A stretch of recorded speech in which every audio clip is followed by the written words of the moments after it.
അയ്യപ്പ ചരിതവുമായി ബന്ധപ്പെട്ട് പന്തളത്ത് നാം ആദ്യം കാണുന്നത് പന്തളം വലിയ കോയിക്കൽ ക്ഷേത്രമാണ്. രാജ കുടുംബത്തിൻ്റെ തേവാരപുര സങ്കല്പത്തിലാണ് ക്ഷേത്രമെങ്കിലും തിരുവിതാംകൂർ ദേവസ്വം ബോർഡിൻ്റെ അധീനതയിലാണ് ക്ഷേത്രം ഇന്ന് നിലകൊള്ളുന്നത്. തേവാരമൂർത്തിയായിട്ടാണ് പന്തളം വലിയ കോയിക്കൽ ശ്രീധർമ്മശാസ്താവിനെ സാളഗ്രാമത്തിൽ സങ്കല്പിച്ച് പൂജിച്ച് ആരാധന നടത്തി വരുന്നത്.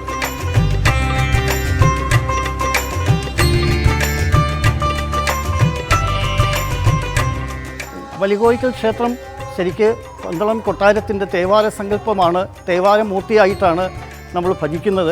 മീനമാസ ഉത്രം അന്നാണ് ശബരിമലയിൽ അയ്യപ്പസ്വാമിയുടെ ജന്മദിനമായിട്ട് ആഘോഷിക്കുന്നതെങ്കിൽ പന്തളത്ത് വലിയ കോയിക്കൽ നമ്മൾ കുംഭമാസത്തിൽ ഉത്രമാണ് ഭഗവാന്റെ തിരുനാളായിട്ട് നമ്മൾ ആഘോഷിക്കുന്നത്. അന്ന് ശബരിമലയിൽ എങ്ങനെയാണോ മകരവിളക്ക് കഴിഞ്ഞ് നമ്മൾ കളഭാഭിഷേകം നടത്തുന്നത്, മാത്രമല്ല 41-ന് അത് വിശിഷ്ടമാണ്. അന്ന് നമ്മുടെ മണ്ഡലവ്രതം അവസാനിക്കുന്ന 41-നും ഭഗവാന്റെ എഴുന്നള്ളിപ്പും അതുപോലെ തന്നെ നായാട്ടുവിളി അങ്ങനെയുള്ള ശബരിമലയിൽ നടക്കുന്ന ആചാരങ്ങളെല്ലാം ഇവിടെയും നടത്തുന്നുണ്ട്. അതിനുശേഷം പിന്നെ വിഷുവിന് തിരുവാഭരണം ചാർത്തി ഭഗവാനെ കണി കാണുവാനുള്ള ഒരു അവസരവും ഭക്തജനങ്ങൾക്ക് ലഭിക്കുന്നുണ്ട്.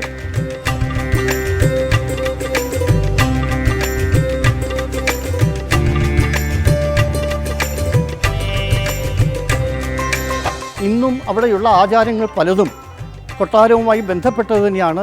പണ്ട് രാജകുടുംബാംഗങ്ങൾ പന്തളം കൊട്ടാരത്തിലെ സ്ത്രീജനങ്ങൾ ആരും ശബരിമലയിൽ പോകാൻ പാടില്ലെന്നാണ്.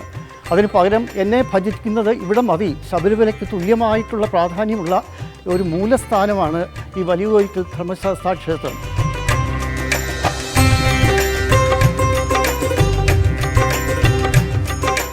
ശബരിമലയിൽ ദർശനത്തിന് എത്തുന്ന ഭക്തജനങ്ങൾ അതേ ഭക്തി ആദരപൂർവ്വം തന്നെ ഈ ക്ഷേത്രത്തിലും എത്തിച്ചേരുന്ന ഒരു സവിശേഷതയാണ് മറ്റു ക്ഷേത്രങ്ങളിൽ നിന്നും വ്യത്യസ്തമായിട്ട് ഈ സ്ഥലത്തിന് പ്രത്യേകതയുണ്ടാകുന്നത്, പ്രാധാന്യമുണ്ടാകുന്നത്.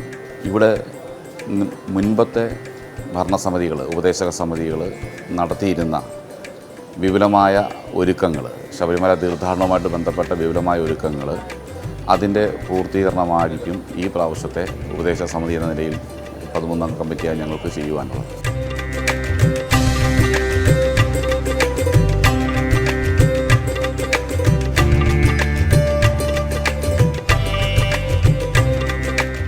ചതുശതം എന്നുള്ള വഴിപാടുണ്ട്. പണ്ട് അത് എല്ലാ ഉത്രത്തിനും നടത്തുന്നുണ്ട്. ഇപ്പോൾ അത് വീണ്ടും കൊട്ടാരം വക ആരംഭിച്ചിട്ടുണ്ട്.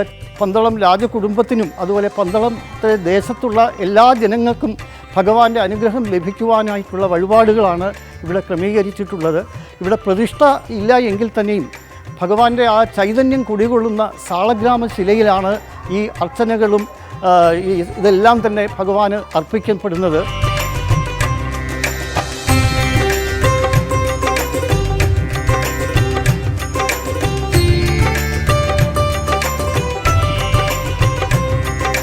പന്തളം രാജകുടുംബം നോക്കിയിരുന്ന ഈ ക്ഷേത്രം ഇന്നും അതിൻ്റെ ക്ഷേത്രേശന്മാർ പന്തളം രാജകുടുംബമാണ്. തിരുവിതാംകൂർ ദേവസ്വം ബോർഡ് അതിന് വേണ്ട അതിൻ്റെ കാര്യങ്ങൾ നോക്കി നടത്തുന്നു. അത് 49-ൽ ദേവസ്വം ബോർഡ് വന്നപ്പോൾ അതിനുശേഷമുള്ള ക്ഷേത്രഭരണം ദേവസ്വം ബോർഡ് ഏറ്റെടുക്കുകയും ആചാരാനുഷ്ഠാനങ്ങളെല്ലാം പഴയ രീതിയിൽ മുന്നോട്ട് നടത്തിക്കൊണ്ട് പോവുകയുമാണ് ചെയ്യുന്നത്. തീർച്ചയായും ഇവിടെ ഉപദേശക സമിതിയും ഭക്തജനങ്ങളും പന്തളം കൊട്ടാരവും ചേർന്ന് ഭഗവാൻ അയ്യപ്പസ്വാമിയുടെ എല്ലാ കാര്യങ്ങളും ഭംഗിയായി നിറവേറ്റുന്നുണ്ട്.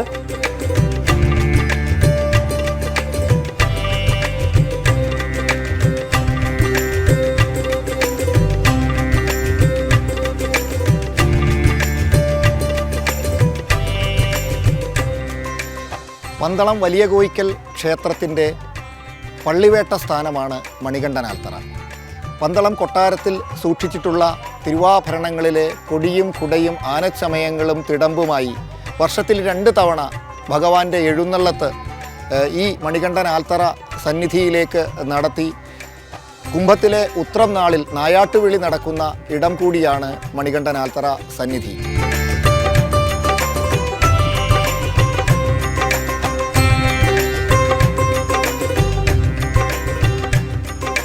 മഹിഷീമർദ്ദനവും കഴിഞ്ഞ് തൻ്റെ അവതാര ലക്ഷ്യം പൂർത്തിയാക്കി പുലിക്കൂട്ടങ്ങളുമായി തിരികെ അണയുമ്പോൾ രാജാവിന് ദർശനം നൽകിയ സങ്കേതം എന്നുള്ളതാണ് ഈ പുണ്യ സ്ഥലത്തിൻ്റെ പ്രത്യേകത. ഇവിടെ അന്നദാന വഴിപാട് നടത്തുവാൻ ധാരാളം ഭക്തന്മാർ എത്തിച്ചേരുന്ന ഇടമാണ്.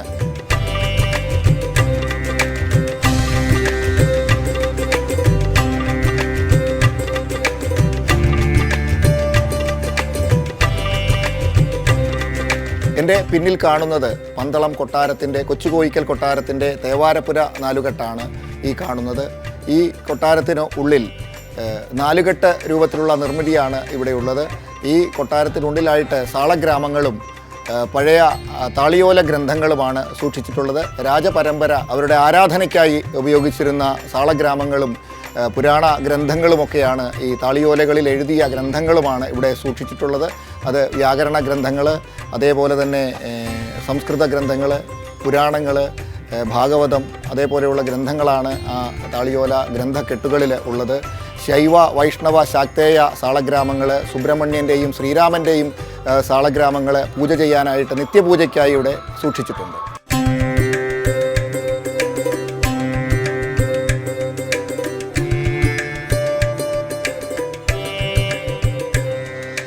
പന്തളം രാജകുടുംബത്തിൻ്റേതായ 2 തേവാരങ്ങളുണ്ട്. ഒന്ന് മധുരമീനാക്ഷിയാണ്. കൊട്ടാരത്തിൻ്റെ പരദേവതയായ മധുരമീനാക്ഷി പാണ്ഡ്യനാട്ടിൽ നിന്ന് വന്നപ്പോൾ ആ അമ്മയെയും നമ്മളിവിടെ കൂടെ കൊണ്ടുവന്ന് ഇവിടെ പ്രതിഷ്ഠിച്ചിട്ടുണ്ട്.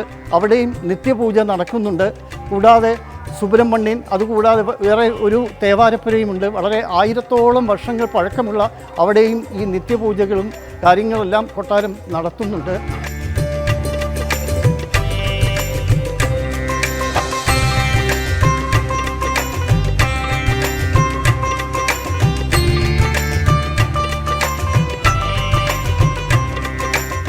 പന്തളത്തെ ഏറ്റവും പ്രധാനപ്പെട്ട സ്രാമ്പിക്കൽ കൊട്ടാരത്തിൻ്റെ മുന്നിലാണ് നാം ഇപ്പോൾ നിൽക്കുന്നത്.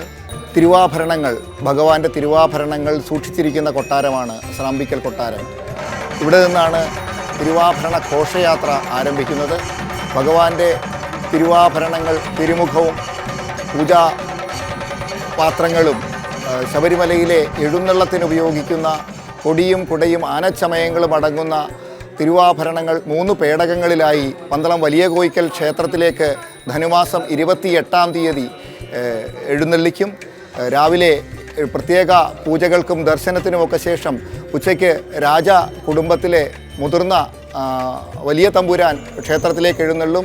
രാജപ്രതിനിധി അതോടൊപ്പം ക്ഷേത്രത്തിലെത്തും. തിരുവാഭരണ പേടക വാഹക സംഘാംഗങ്ങൾ ക്ഷേത്രത്തിലേക്ക് അവരെ സ്വീകരിച്ച് ആനയിക്കും. രാജ കുടുംബത്തിലെ മുതിർന്ന അംഗം ഭഗവാന്റെ ഉടവാൾ ക്ഷേത്രത്തിന് ഉള്ളിലേക്ക് പൂജാരിക്ക് കൈമാറും. തുടർന്ന് പൂജാരി പൂജിച്ച ഉടവാൾ വലിയ തമ്പുരാനെ കൈമാറുന്നു. വലിയ തമ്പുരാൻ ആ ഉടവാൾ രാജപ്രതിനിധിക്ക് കൈമാറി 3 പേടകങ്ങളിലായി തിരുവാഭരണങ്ങൾ ഇവിടെ നിന്ന് ഘോഷയാത്ര ആരംഭിക്കുന്നത്.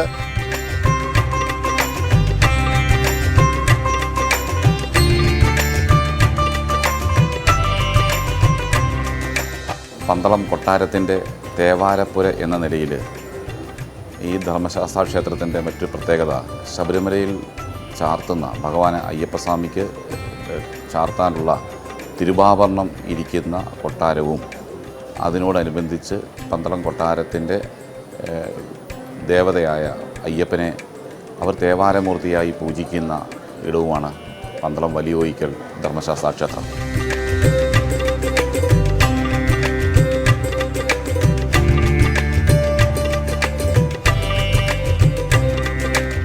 ശബരിമലയ്ക്ക് തിരുവാഭരണങ്ങളുമായിട്ട് പന്തളത്ത് നിന്ന് രാജപ്രതിനിധി പോകുമ്പോൾ ആ രാജപ്രതിനിധിക്ക് ഭഗവാന്റെ ചൈതന്യം മുഴുവൻ ആ രാജപ്രതിനിധിയിലേക്ക് ആവാഹിച്ചു വരുന്നത് ആ ഉടവാൾ, പൂജിച്ച ഉടവാൾ രാജപ്രതിനിധിയെ ഏൽപ്പിക്കുമ്പോൾ മാത്രമാണ്.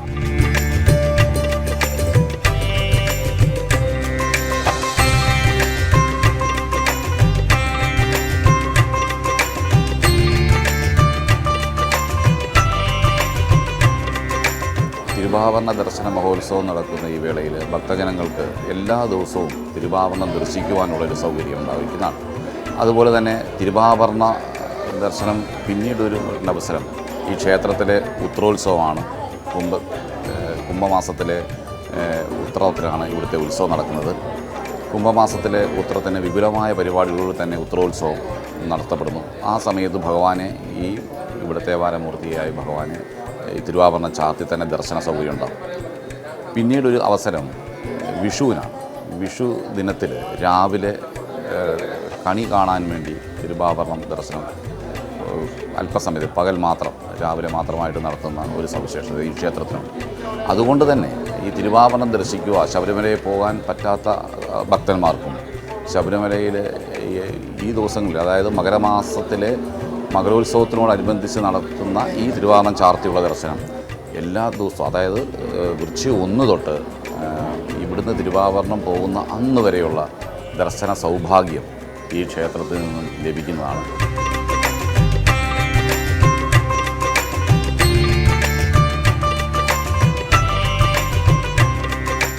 ഈ വർഷവും മുൻ വർഷങ്ങളിൽ നടക്കുന്നത് പോലെ തന്നെയുള്ള അന്നദാനങ്ങൾ നടക്കുന്നുണ്ട്. മുൻപത്തെ ഭരണസമിതി ചെയ്തതിന് കുറച്ചുകൂടെ വിപുലമായ രീതിയിൽ വീണ്ടും ഈ ഭരണസമിതി നടത്തുവാനുള്ള ഒരുക്കങ്ങൾ നടന്നുകൊണ്ടിരിക്കുകയാണ്. അതിൻ്റെ പൂർത്തീകരണത്തിന് ഭക്തജനങ്ങളുടെ സഹായത്തോടുകൂടിയും ദേവസ്വം ബോർഡിൻ്റെ അനുവാദത്തോടുകൂടിയും ഈ പുതിയ ഭരണസമിതി ചെയ്യുന്നുണ്ട്.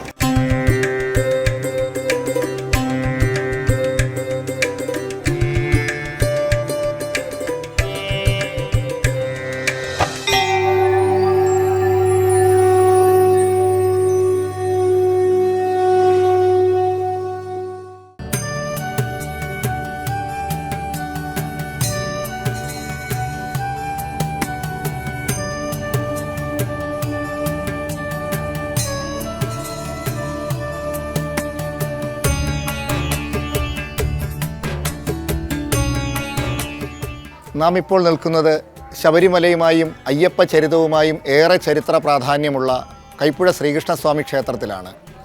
അനപത്യരായ രാജദമ്പതിമാർ പുത്രസൗഭാഗ്യത്തിനായി പ്രാർത്ഥിച്ച് ഫലസിദ്ധി നേടിയ ചൈതന്യമൂർത്തികളായ ശൈവ വൈഷ്ണവ മൂർത്തികളെയാണ് ഈ സങ്കേതത്തിൽ പ്രതിഷ്ഠിച്ചിട്ടുള്ളത്. പന്തള രാജവംശം ഈ പന്തളത്തേക്ക് എത്തിച്ചേരുന്ന സമയത്ത് പ്രതാപശാലിയായ കൈപ്പുഴ തമ്പാനിൽ നിന്നും വാങ്ങിയ ഭൂമിയിൽ കൈപ്പുഴ തമ്പാൻ്റെ പ്രതാപമൂർത്തിയായ ഉഗ്രമൂർത്തിയായ നരസിംഹസ്വാമി അദ്ദേഹത്തിൻ്റെ ഉപാസനാമൂർത്തിയിൽ നിന്നും പരിണമിച്ചതാണ് ഇവിടുത്തെ സന്താന ഗോപാല ശ്രീകൃഷ്ണസ്വാമി എന്നതാണ് ചരിത്രം.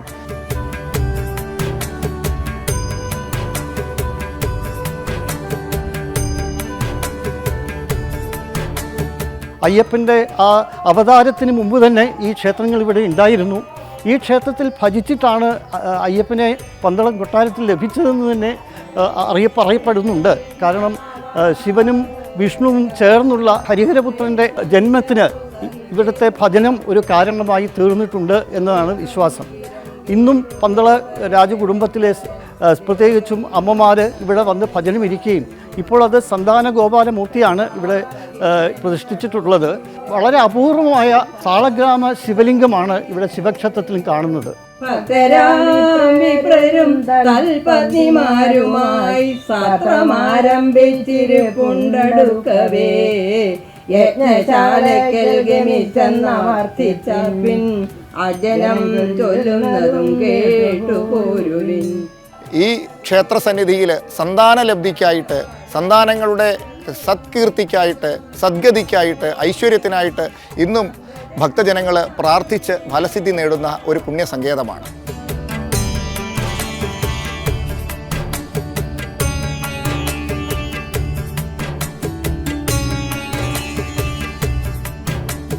മീനമാസത്തിലെ ചോതി നക്ഷത്രത്തിൽ കൊടിയേറി തിരുവോണം നക്ഷത്രത്തിൽ ആറാട്ടു നടത്തുന്ന 8 ദിവസത്തെ ഉത്സവമാണ് ഈ ക്ഷേത്രത്തിലുള്ളത്.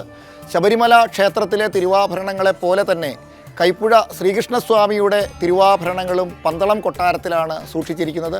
ഉത്സവത്തിൻ്റെ കൊടിയേറ്റു ദിവസം രാവിലെ തിരുവാഭരണങ്ങൾ കൊട്ടാരത്തിൽ നിന്നും ക്ഷേത്ര ഉപദേശക സമിതിയും ഭക്തജനങ്ങളും ദേവസ്വം ഭാരവാഹികളും ചേർന്ന് ഏറ്റുവാങ്ങി ക്ഷേത്രത്തിലേക്ക് എഴുന്നള്ളിക്കുന്ന ചടങ്ങ് ഇവിടെയുണ്ട്. അതേപോലെ പല ആചാരങ്ങളും ഈ ക്ഷേത്രത്തിലേത് രാജകുടുംബവുമായിട്ട് ബന്ധപ്പെട്ടതും കൂടിയാണ് എന്ന പ്രത്യേകതയുമുണ്ട്. അതുകൂടാതെ ഇവിടെ ഈ കൈപ്പുഴ ആച്ചൻ കോവിലാറിൻ്റെ വടക്കു ഭാഗത്തുള്ള കൈപ്പുഴ കൊട്ടാരത്തിലാണ് അന്ന് സ്ത്രീജനങ്ങൾ, അന്തഃപുരം ഇവിടെയായിരുന്നു. ഒരു 100-120 സ്ത്രീകൾ അടങ്ങിയ ഒരു കുടുംബമായിരുന്നു അന്ന് ഇവിടെ ഉണ്ടായിരുന്നത്. അവർ താമസിച്ചിരുന്ന കെട്ടിടവും അവർ ഭജിച്ചിരുന്നതുമാണ്. അവർ സന്താന ലാഭത്തിനായിട്ട് ഇവിടെ ഈ കൈപ്പുഴ ശ്രീകൃഷ്ണസ്വാമിയാണ് ഭജിച്ചിരുന്നത്. വളരെ ചരിത്രപരമായും അത് വളരെ ഹിസ്റ്റോറിക്കലായിട്ടുള്ള ഒരു ക്ഷേത്രമാണ് ഈ കൈപ്പുഴ ശ്രീകൃഷ്ണസ്വാമി ക്ഷേത്രവും അതുപോലെ തന്നെ അതിനടുത്തുള്ള ശിവക്ഷേത്രവും.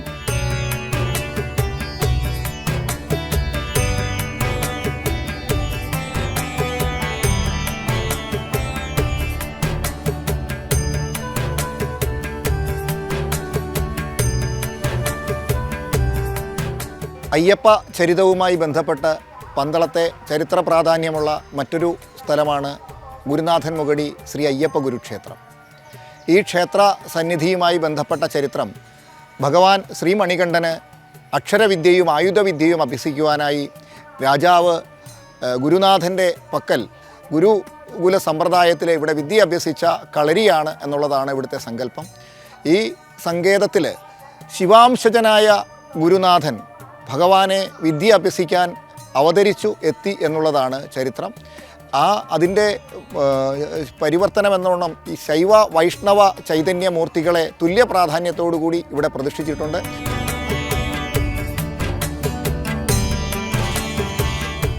പന്തളം വലിയ കോയിക്കിൽ നിന്ന് 2 കിലോമീറ്റർ ദൂരമേ ഉള്ളൂ ഈ ക്ഷേത്രത്തിലേക്ക്. അച്ചൻകോവിലിൻ്റെ ആറിൻ്റെ തീരത്താണ് ഈ ക്ഷേത്രം സ്ഥിതി ചെയ്യുന്നത്. ഇവിടെ ഇപ്പോഴത്തെ പ്രതിഷ്ഠ അയ്യപ്പൻ്റെയും ഗുരുനാഥൻ്റെയുമാണ്. ഈ ക്ഷേത്രത്തിൻ്റെ പ്രധാന ഒരു വിശേഷമെന്ന് പറയുന്നത് ഇവിടെ ഈ മകരവിളക്ക് ദിവസമാണ് ഉത്സവമായിട്ട് വളരെ വർഷങ്ങളായിട്ട് ആഘോഷിച്ചുകൊണ്ടിരിക്കുന്നത്. ഈ ക്ഷേത്രത്തെക്കുറിച്ചുള്ള അറിവ് വെച്ച് പറയുന്നത് പൂർവികമായി പന്തള രാജാവിൻ്റെ മകനായി വളർന്ന അയ്യപ്പൻ ഇവിടെ ആ ശസ്ത്രവിദ്യ പഠിക്കുകയും ഗുരുനാഥൻ്റെ മകൻ്റെ ഊമയായിരുന്ന മകൻ്റെ ആ അസുഖം മാറ്റി ആ സമയത്ത് അയ്യപ്പന് ഗുരുനാഥനൊരു സ്വർണ്ണ ചുരിക കൊടുക്കുകയും ചെയ്തു. അങ്ങനെയുള്ള ഒരു സങ്കേതം എന്നുള്ള നിലയ്ക്ക് ഈ പ്രദേശത്ത് ഇപ്പോൾ ധാരാളം അയ്യപ്പന്മാർ മറ്റ് ദേശങ്ങളിൽ നിന്ന് എത്താറുണ്ട്.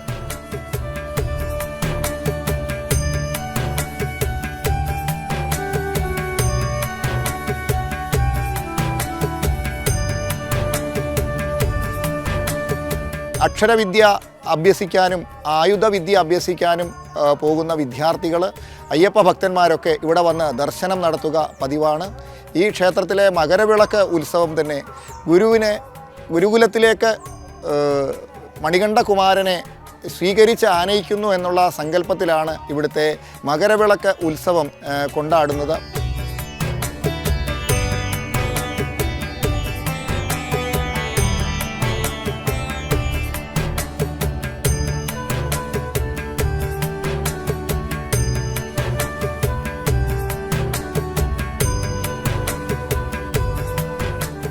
ഇവിടുത്തെ പ്രധാനപ്പെട്ട നൈവേദ്യങ്ങളും പൂജകളും അയ്യപ്പൻ്റെ നീരാഞ്ജനം, അതേപോലെ ഗുരുവിന് നെയ്വിളക്ക്, പിന്നെ ബാക്കി ഇവിടെ എല്ലാ ദേവന്മാർക്കും നിത്യപൂജയുണ്ട്. പിന്നെ വിശേഷമായിട്ട് മകരവിളക്ക് ഉത്സവമായിട്ട് ആഘോഷിക്കുന്നു. വിദ്യാരംഭ സമയങ്ങളിലും ഉള്ള സമയങ്ങളിലും എന്നും ഗുരുനാഥൻ്റെ സങ്കേതത്തിൽ കുട്ടികളെ വിദ്യാരംഭത്തിന് വേണ്ടി പ്രാധാന്യം കൂടി ഇവിടെ ഉള്ള സ്ഥലമാണ്.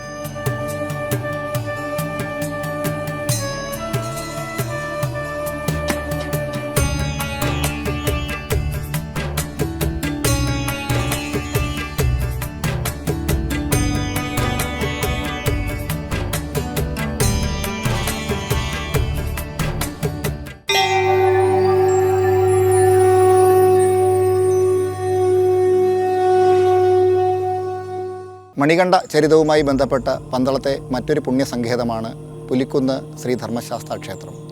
പന്തളം വലിയ കോയിക്കൽ ക്ഷേത്രത്തിൻ്റെ വടക്കു കിഴക്ക് ഭാഗത്ത് 2 കിലോമീറ്റർ അകലെയായി ചെറിയ കുന്നിൻ മുകളിലാണ് മനോഹരമായ ഈ ക്ഷേത്രം സ്ഥിതി ചെയ്യുന്നത്.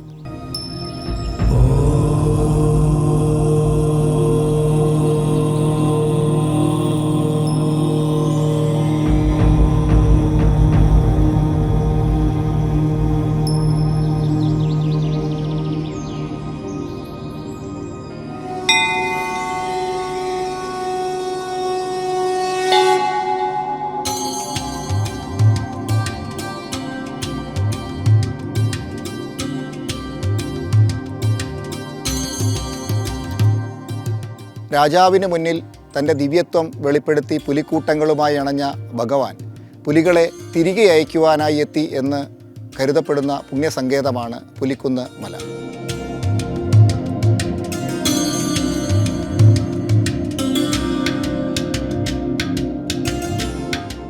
അമ്മയുടെ അസുഖത്തിന് ഉദരരോഗത്തിന് വേണ്ടി പുലിപ്പാൽ അന്വേഷിച്ച് പോകാനായിട്ട് വൈദ്യൻ പറഞ്ഞപ്പോൾ അങ്ങനെ പോയി പുലിപ്പാലുമായിട്ട് കൊട്ടാരത്തിലെത്തിയപ്പോൾ അത് ചതിയാണെന്ന് മനസ്സിലായി. പുലികളെ തിരിച്ചു കൊണ്ടുവിടണമെന്ന് രാജാവ് പറഞ്ഞപ്പോൾ അതിനെ ഇവിടെ കൊണ്ടുവിട്ട് കഴിഞ്ഞിട്ട് ഒരല്പം മാനസിക ബുദ്ധിമുട്ടോടുകൂടി ഇവിടെ ഇരുന്നപ്പോൾ തിരിച്ച് രാജാവ് വന്ന് വിളിച്ചെന്നും അല്ല ഇനി ഞാൻ തിരികെ വരുന്നില്ല, ഞാൻ എനിക്ക് എവിടെയെങ്കിലും വാസിക്കുന്നതിന് വേണ്ടി എനിക്കൊരു സ്ഥലം കണ്ടുപിടിച്ച് തന്നാൽ മതി എന്ന് പറഞ്ഞ് ഇവിടെ നിന്ന് ശബരിമലയ്ക്ക് പോയെന്നുമാണ് ഐതിഹ്യം.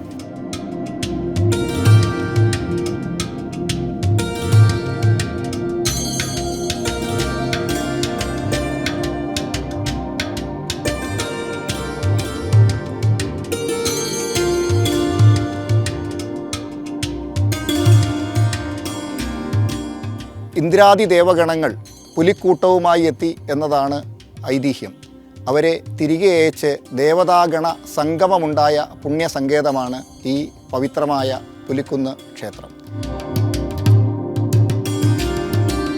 പുലിയെ തിരിച്ചിവിടെ കൊണ്ടുവിട്ടതിന് ശേഷം ആ സമയത്ത് പുലിയുടെ കാൽപാദങ്ങൾ ഇവിടെ സംരക്ഷിച്ച് സൂക്ഷിച്ചിട്ടുണ്ട്. അത് ആളുകൾക്ക് വരുന്നതിന് കാണാനായിട്ടുള്ള എല്ലാ സൗകര്യങ്ങളും ഇവിടെ ചെയ്തു വെച്ചിട്ടുണ്ട്.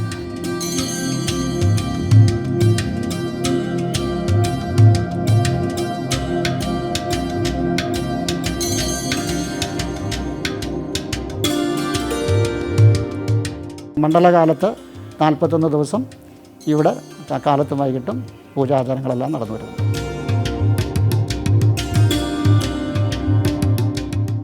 മണികണ്ഠകുമാരൻ്റെ ചരിത്രവുമായി ബന്ധപ്പെട്ട് ഭഗവാന്റെ പാദസ്പർശമേറ്റ പന്തളത്തെ കൈപ്പുഴ കൊട്ടാരത്തിൻ്റെ അകത്തളത്തിലാണ് നാം ഇപ്പോൾ നിൽക്കുന്നത്. ഏറെ ചരിത്ര പ്രാധാന്യമുള്ള ഒരു പുണ്യ സങ്കേതമാണ് ഈ നാലുകെട്ട്.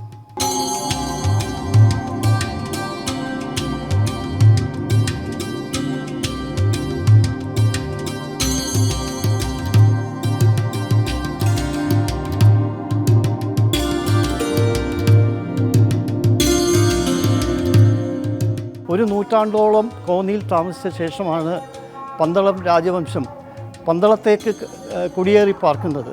അയിരൂർ സ്വരൂപം എന്ന നാമത്തിലാണ് അവരവിടെ താമസിച്ചിരുന്നത്. മധുര ആസ്ഥാനമായി ഭരണം നടത്തിയിരുന്ന പാണ്ഡ്യദേശ വംശത്തിൻ്റെ പിന്മുറക്കാരാണ് പന്തളം രാജവംശം. ലളിത ജീവിതവും വിശാല കാഴ്ചപ്പാടും ഉന്നത ചിന്താഗതിയുമുള്ള ചെമ്പഴന്നൂർ ശാഖ സഹ്യപർവ്വതവും കടന്ന് ശാന്തി തേടിയുള്ള യാത്രയിൽ അവസാനം വന്നെത്തിയ സങ്കേതമാണ് പന്തളം.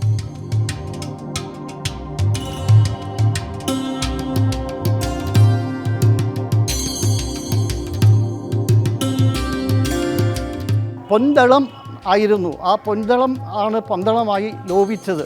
അപ്പോൾ ഇവിടുത്തെ ഈ ചൈതന്യവത്തായ ഈ നാടിൻ്റെ ഐശ്വര്യത്തിന് ഭഗവാൻ അയ്യപ്പസ്വാമിയുടെ അനുഗ്രഹം നമുക്കെല്ലാം ഉണ്ട്. ലോകത്തിൽ എവിടെ ചെന്നാലും പന്തളത്തു നിന്ന് വരുന്നു എന്ന് പറഞ്ഞാൽ അത് ഏറ്റവും അധികം അവർക്ക് വളരെയധികം ബഹുമാനം തരുന്നുണ്ട്.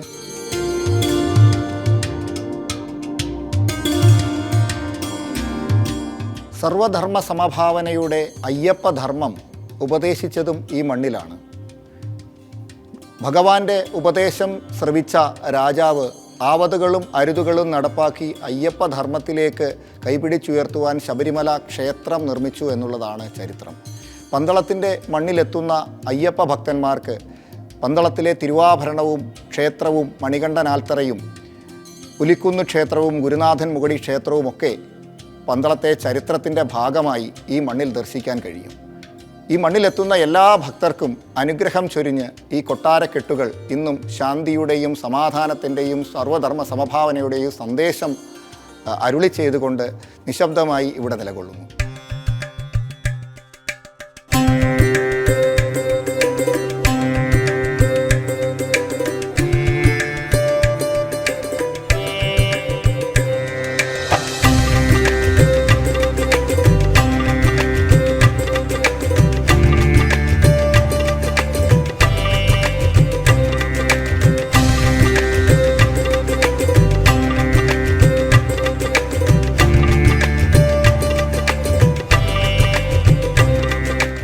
ദേവായനത്തിൽ നാം ഇതുവരെ കണ്ടത് പന്തളത്തെ അയ്യപ്പ ചരിതവുമായി ബന്ധപ്പെട്ട ചരിത്ര പുരാണ പ്രാധാന്യമുള്ള സ്ഥലങ്ങളാണ്.